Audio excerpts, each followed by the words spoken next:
दोस्तों, बहुत बहुत स्वागत है आपका इंडिया डेली पर। मैं हूं आपके साथ विवेक शांडिल्य और आज की इस डिजिटल पॉडकास्ट में हम बात करने वाले हैं बांग्लादेश में जो कुछ हो रहा है और बांग्लादेश के सिचुएशन में जो डेवलपमेंट्स हैं, क्या वहाँ हालात बदले हैं। भाई, ये कहना भी बहुत जल्दबाजी होगा। इसको चर्चा करने के लिए हमारे साथ महंत रामदूत दास जी हैं। बहुत स्वागत है सर आपका इंडिया डेली पर। हाजी नाजिम खान है, स्पोक पर्सन पीस पार्टी। हाजी नाजिम जी, आपका भी बहुत बहुत स्वागत है। सबसे पहले रामदूत जी, मैं आपके पास जा रहा हूँ। आज जो बहुत बेसिक सा सवाल मैं जानना चाह रहा हूं आपसे कि बांग्लादेश में हिंदुओं की इस व्यथा के लिए और इस परेशानी के लिए क्या खुद हिंदू जिम्मेदार नहीं है? देखिए, इसे हिंदू का जिम्मेदार ठहराना उचित नहीं होगा, क्योंकि हिंदू जहाँ भी है, जैसा भी है, जिस देश में भी निवास कर रहा है, वो शांतिप्रिय तरीके से निवास कर रहा है। लेकिन संभवतया अगर कहीं ना कहीं कोई उन्माद फैलाया जाता है, तो उसमें आम जनमानस को जिम्मेदार कैसे ठहराया जा सकता है? जिस तरीके से ये केस की शुरुआत हुई, तो अपने हक की लड़ाई थी, जिसे शांतिपूर्वक तरीके से, शांतिपूर्वक आंदोलन के रूप में शुरू किया गया, और उसने एक उन्माद का रूप ले लिया, एक विकराल रूप ले लिया।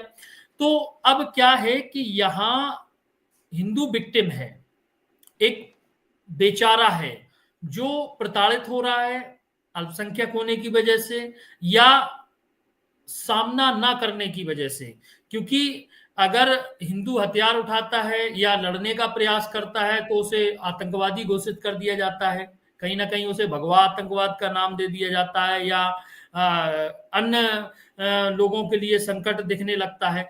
तो आज संभवतया एक चीज है कि बांग्लादेश का जो हिंदू है, कहीं ना कहीं सरकार से या आम लोगों से आतुरता की नजर से देख रहा है कि कोई हमारी मदद करे, और अभी तक उन्हें संभवतया मूलभूत मदद भी नहीं पहुंच पाई है, मिल नहीं पाई है।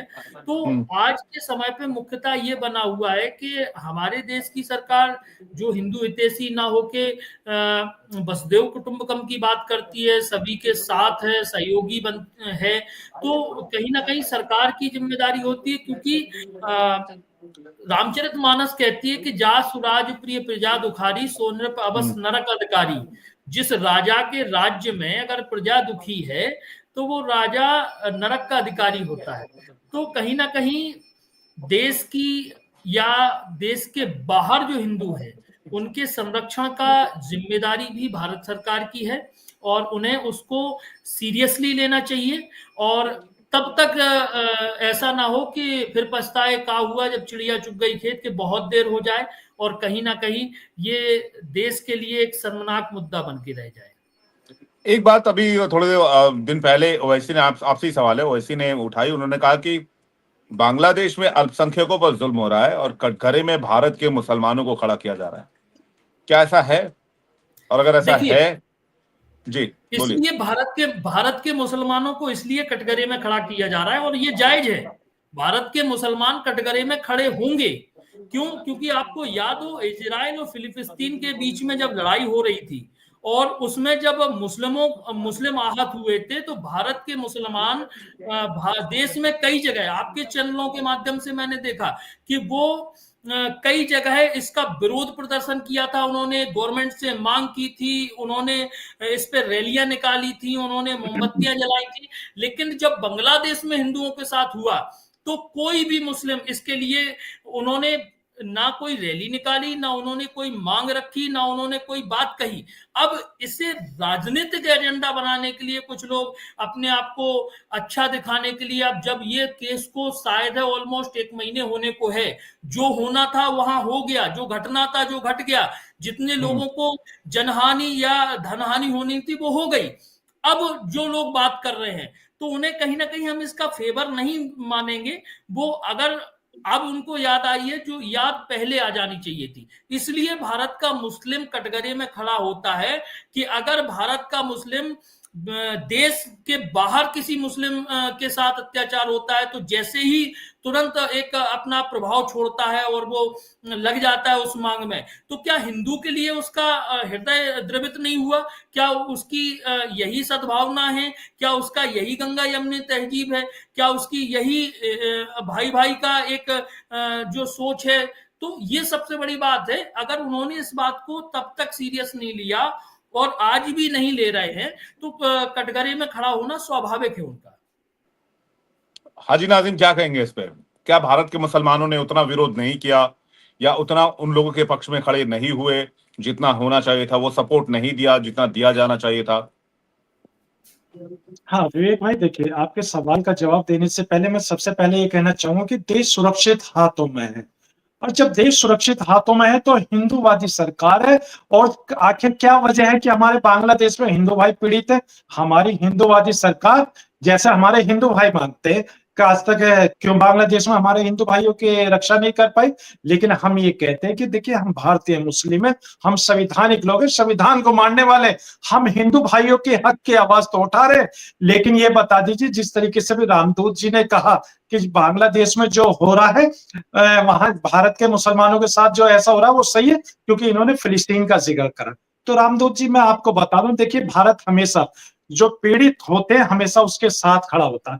तो फिलिस्तीन पीड़ित था तो हमारे मुल्क के वजीर आजम पूर्व प्रधानमंत्री स्वर्गीय अटल बिहारी वाजपेयी जी ने जाके खुद समर्थन करा था कि हाँ देखिए, जिस तरीके से फिलिस्तीन के साथ हो रहा है गलत हो रहा है, इजराइल को वहां उनकी जमीनें लौटा देनी चाहिए। ऐसे हमारे पूर्व प्रधानमंत्री अटल बिहारी वाजपेयी जी ने कहा था कि हम उन लोग उन्हीं के सिद्धांतों पर चलने वाले। क्योंकि देखिए, जब मुल्क में, जब हमारा मुल्क ये कहता है कि दूसरे मुल्क की मदद कीजिए, वो पीड़ित है, तो हम लोग सभी साथ में खड़े होते। और रही बात ये कि अभी आपने कहा कि कोई मुसलमान ने प्रदर्शन करा, हाँ भाई बिल्कुल करा। आप लखनऊ में देख लीजिए, मुसलमानों ने कहा कि बांग्लादेश के जो हिंदू भाई पीड़ित है उनकी रक्षा होनी चाहिए। लेकिन क्या आप लोगों की नैतिक जिम्मेदारी नहीं बनती कि बांग्लादेश की एम्बेसी पे जाके अपनी बात को रखने की, एम्बेसी को बताने की कि बांग्लादेश में जो हिंदू भाई पीड़ित हो रहे हैं उनकी रक्षा कीजिए? लेकिन आप लोग सिर्फ और सिर्फ टीवी चैनल पर इस तरीके का माहौल बनाने की कोशिश करते हैं हिंदू भाइयों की रक्षा के लिए, हिंदू भाइयों के हितों की बात तो करते हैं, लेकिन आप लोग ये चाहते हैं कि बांग्लादेश में जो हिंदू भाई मर रहे मरने दो।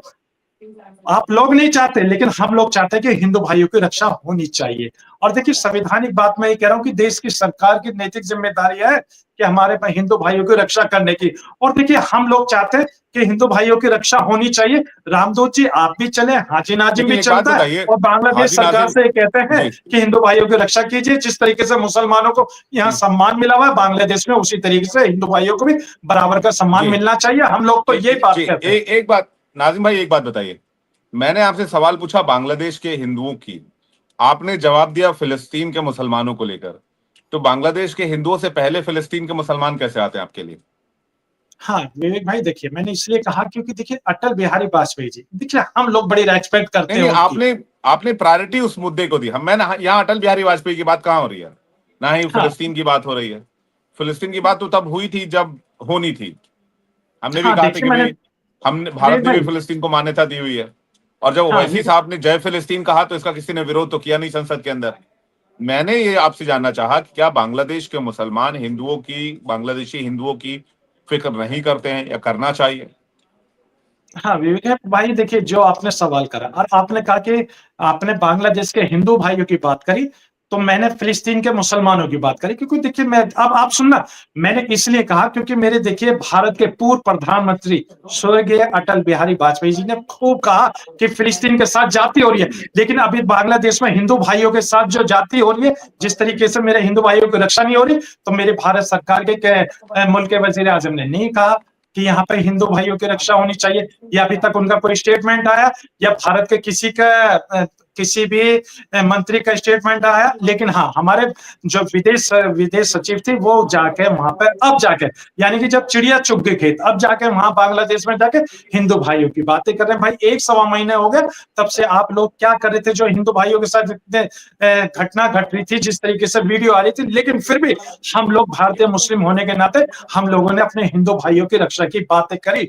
और देखिए, हम तो ये चाहते हैं कि चाहे भारत हो, पाकिस्तान हो, अफगानिस्तान हो, बांग्लादेश बांग्लादेश में अल्पसंख्यक की सबकी सुरक्षा होनी चाहिए। देखिए, अल्पसंख्यक अल्पसंख्यक होता है, उसमें ये ना देखा जाए कि हिंदू भाई है या मुस्लिम भाई है। अल्पसंख्यक तो अल्पसंख्यक है। बहुसंख्यक अगर अल्पसंख्यक को सताता है, चाहे वो किसी भी देश के अंदर हो, वो गलत है। अब भारत के अंदर हम अल्पसंख्यक है, हम लोगों को सताने की बात अभी रामदूत जी ने कही है, तो मैं तो कहता हूं कि हम लोगों की रक्षा अरे फिर नाजिम भारत का भाई, संविधान जो कर रहा है, तो इसका इतने मतलब यह है कि आप संविधान को नहीं मानते। आप विवेक जी, खादी के कुर्ते में क्रीज लगे, बालों में बढ़िया सा शानदार सा जेल लगा के और शानदार तरीके से एक ड्रेस पहनकर इतने शानदार न्यूज रूम में बैठ के और इतनी अच्छी से सहूलियत से साफ गोई से जो दिल में है वो बात कह रहे हैं, क्या ये पाकिस्तान में संभव है, बांग्लादेश में संभव है कि हिंदू कोई वहां मैं ऐसा बैठकर इस तरह से बातचीत करे? विवेक जी नहीं है मैं एक ना? बार तो हाँ ये समझना विक्टिम चाहिए। कार्ड मत खेला कीजिए नाजिम भाई, प्लीज। हाँ आप विवेक भाई, लोग विक्टिम नहीं है यहाँ पर, आप लोग हाँ विवेक भाई, आप लोग अब मैं बिरादरी आपके में हैं, सवाल का पहली जवाब दे बात। दूं। और जिस आप भाषण का जिक्र कर रहे हैं अटल बिहारी वाजपेयी का, और जो मैं बांग्लादेश इंसिडेंट का जिक्र कर रहा हूं, अटल बिहारी वाजपेयी ने दिल्ली के रामलीला मैदान में 1977 में भाषण दिया था, लगभग 50 साल पहले, अब से भी ज्यादा।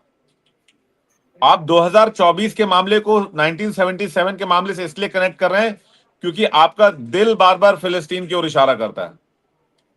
हाँ विवेक भाई, देखिए अब मैं क्यों? आपके सवाल का जवाब दे देता हूँ। देखिए, अभी आपने ये कहा मुझे कि 1 मिनट का देखिए, समय हाँ चाहिए जी विवेक नाजिम, जी, अरे सुन के लीजिए सवाल रामदूत जी, देखिए मैं विवेक भाई के सवाल का जवाब देता हूँ। अब देखिए, विवेक भाई ने कहा कि देखिए हाजी नाजिम, देखिए न्यूज रूम में बैठ के बालों में जेल लगाकर और कपड़े बढ़िया से पहन के बातें कर रहे हैं, तो देखिए ये तो मेरे भारत की खूबसूरती है। और देखिए, ये मेरे भारत का संविधान है, इस संविधान के अकॉर्डिंग यहाँ हिंदू भाई भी सुरक्षित है, भारत का मुसलमान भी सुरक्षित है। और रही बात यहाँ पाकिस्तान, बांग्लादेश, अफगानिस्तान की, तो मैं ये कहता हूँ कि पाकिस्तान की जनता ये कहती है हिंदू भाई कि हमें भारत जाने की जरूरत नहीं है, क्योंकि वो अक्सर देखते हैं कि वहां अल्पसंख्यकों पे किस तरीके का अत्याचार हो रहा है। ऐसे वीडियो आई भी है, ओ सोशल मीडिया पर बहुत है। और इसी तरीके की बांग्लादेश के अंदर के, सुन लीजिए, अभी बांग्लादेश के हिंदू भाइयों ने भी अपील करी थी कि भारत को हमारी फिक्र करने की जरूरत नहीं है, हम बांग्लादेश में सक्षम है, ऐसा वहां के हिंदू भाइयों ने कहा। और हमें तो बड़ा फख्र होता है कि बांग्लादेश में हिंदू भाइयों ने ये भाई कहा साहब, कि अगर भारत आपको भारत अल्पसंख्यकों पर सरकार बिल्कुल टॉर्चर भी ना है, भारत नाम का की चीज हिंदू पढ़नी है ना मुसलमान नाजिम भाई, एक बिल्कुल बात बीच बता में दूं, है। दास जी कुछ कहना चाह रहे हैं, उनसे पूछ लूंगा। लेकिन अल्पसंख्यकों पर कोई सरकार टॉर्चर कैसे करती है, अगर आपको इस बात को पढ़ना है, जानना है इस बारे में, उइगर मुसलमानों को लेकर रिपोर्ट चाइना से जो आई है उसको निकाल कर पढ़िए, तब आपको सच्चाई पता चलेगी कि किसी धर्म को खत्म कैसे किया जाता है, किसी धर्म को मिटाया कैसे जाता है, उसकी निशानियों को कैसे खत्म किया जाता है, और तब लोगों को तकलीफ क्या होती है। वो आपको रिपोर्ट जरूर पढ़नी चाहिए। महंत रामदूत दास जी कुछ कहना चाह रहे हैं, रामदूत दास जी। विवेक जी, अभी आपने सुना, मैं तो सुनता रहता हूँ इन्हें, और शायद है कि आज पर्सनली आप इन्हें गौर से सुन रहे होंगे। तो नाजिम खान साहब का ये दोहरा रवैया, क्या है कि आज मैं डिबेट के मूड में नहीं हूं, मैं डिस्कशन के मूड में हूं, लेकिन ये कभी कभी अपनी बातों में ऐसा दोहरा रवैया अपनाते हैं जो कहीं ना कहीं विचारणीय है। एक ये कहते हैं कि भारत का संविधान हमें अधिकार देता है, दूसरा ये कहते हैं कि भारत में अल्पसंख्यकों के साथ अत्याचार हो रहा है। तो आप ये डिसाइड करिए कि आप यहां स्वतंत्र हैं या परतंत्र हैं। भाई स्वतंत्र हैं तो इसकी आप भारत माता की जय बोल के बाबाई करिए, वो अगर आप परतंत्र हैं तो आप जहां स्वतंत्र रह सकते हो वहां के लिए पलायन करिए। दूसरी बात, आपने कहा कि मुसलमानों ने बांग्लादेशी हिंदुओं के लिए प्रयास किया, कहां किया भाई, मुझे तो नहीं दिखा। आप लखनऊ का जिक्र कर रहे हैं ना, मुझे हाँ कहीं लखनऊ का देख लीजिए, अभी आप गूगल पर डाल के देख लीजिए, गूगल पर पता चल जाएगा सर, गूगल टेक्नोलॉजी का मामला है। मैं गूगल ज्ञान पे भरोसा नहीं रखता नाजिम खान साहब जी, मैं गूगल ज्ञान पे भरोसा नहीं रखता। पहले मेरी बात सुनिए, आपने केवल लखनऊ का जिक्र किया, जामिया यूनिवर्सिटी और अलीगढ़ यूनिवर्सिटी, यूनिवर्सिटियों में फिलिस्तीन का सपोर्ट किया गया था मुस्लिमों के द्वारा। रोड तो आप छोड़ दीजिए, जिस वक्त फिलिस्तीन में मुसलमानों के साथ जो भी हुआ होगा उसमें मुस्लिम सड़कों पे उतर आया था। आज आप एक जगह गिना पा रहे हैं, और उसके बाद भी ये दर्शाता है कि आप अल्पसंख्यक होने के बावजूद जो कांग्रेस ने आपको अभी तक सपोर्ट किया, और उस सपोर्ट के आधार पे आप 9 लाख एकड़ तक पहुंचे, और आज आप हमारे सामने बैठ के ऐसी बातें करने की जो क्षमता रख रहे हैं ना, ये आपके दोहरे रवैयों को दर्शा रहा है कि आप यहाँ रहते हैं, यहाँ का खाते हैं, यहाँ की बात करते हैं, लेकिन फिर भी आप कहते हैं कि यहाँ अल्पसंख्यक सुरक्षित नहीं है। आप सुरक्षित हैं, और असुरक्षा का भाव जो है आपके द्वारा निर्मित हुआ है, वो आज बांग्लादेश का हिंदू महसूस कर रहा है। सिर्फ वही सोच जो आपकी मेंटेलिटी है, सेम मेंटेलिटी बांग्लादेश का हिंदू महसूस कर रहा है कि यानी आप मैं जवाब दे दूं इनके सवाल का। हाँ विवेक भाई, सवाल का जवाब दे दूं। अच्छा, एक सेकंड। आज जो आप यहां बैठ के कुछ और कहते हैं, बाद में कुछ और बात करते हैं, और जहन में आपके कुछ और चलता है। नाजिम खान साहब, भारत में बुद्धिजीवी लोगों की कमी नहीं है। भारत के लोग चेहरा पढ़ के बता देते हैं कि आप कहां तक जाएंगे, और खासकर हिंदू और हिंदू धर्मगुरुओं से आप दूर रहा करो इस लेवल पे।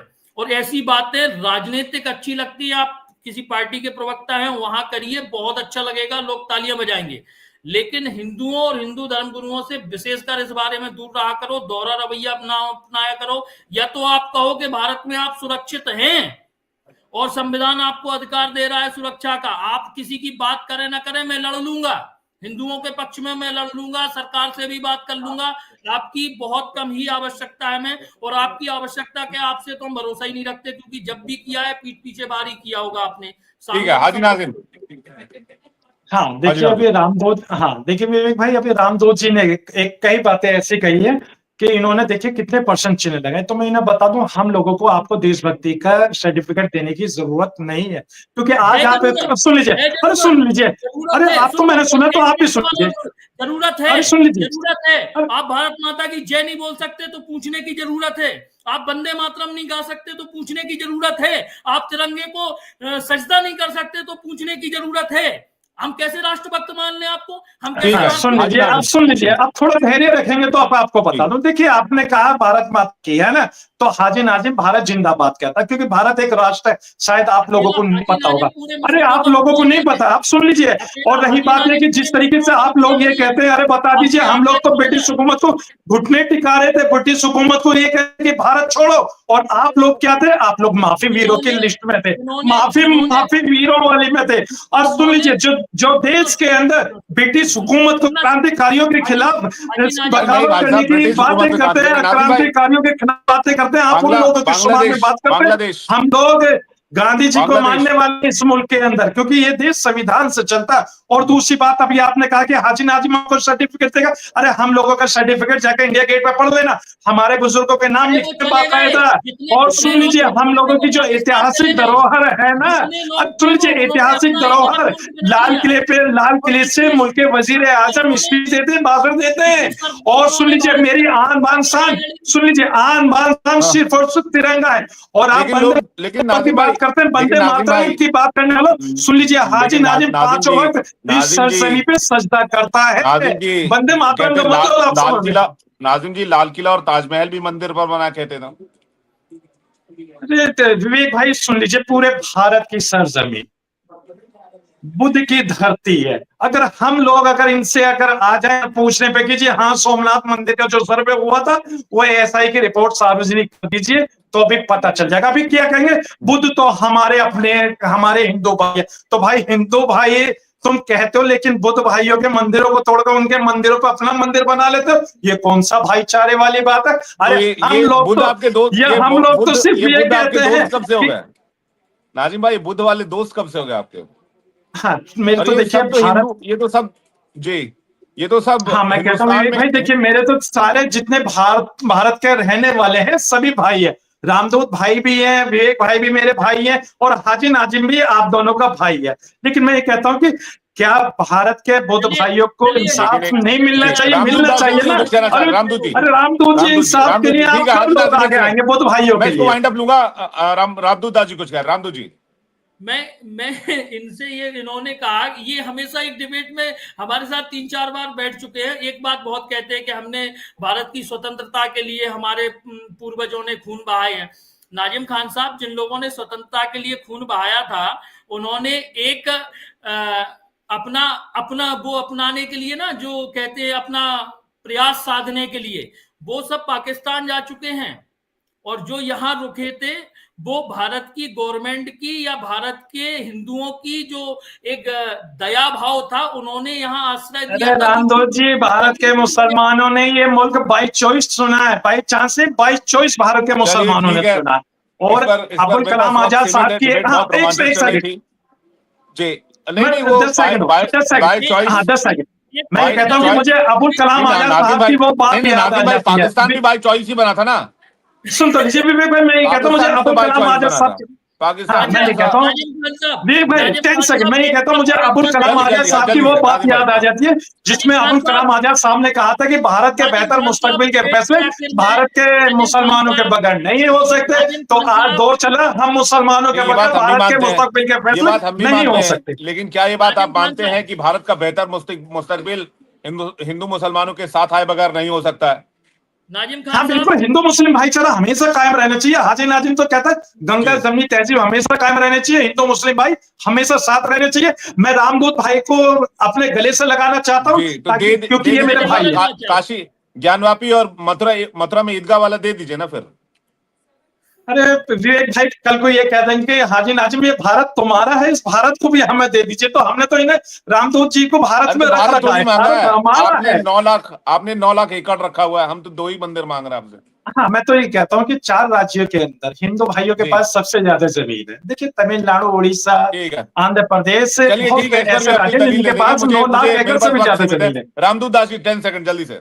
विवेक जी बस एक चीज चाहूंगा, इन्होंने इतनी सारी बातें कर ली, एक बार सभी लोग जब डिबेट का अंत है तो मैं चाहूंगा हाजी नाजिम खान साहब एक बार बोलिए भारत माता की जय।